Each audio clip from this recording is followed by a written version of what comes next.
Hello mga mi, it's me, Alila, your budget-friendly home baker. Introduce ko lang ang trending product circulating online. Walang iba kundi ang Cavella Pistachio.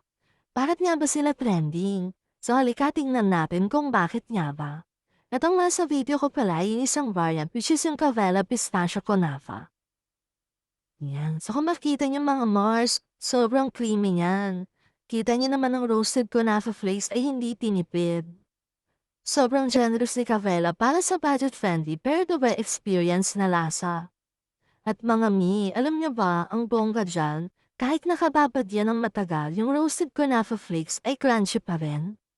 Siyempre hindi mo yan mapapatunayan kung hindi mo yan matitikman. So yung link niyan is nasa comment section para sa mga gustong mag-order. Introduction pa lang pero nakakagigil na.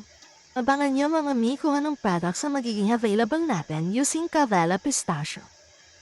Ayan, mga mi, abangan niyo yung mga available product ko. So yun lang. Thank you for watching.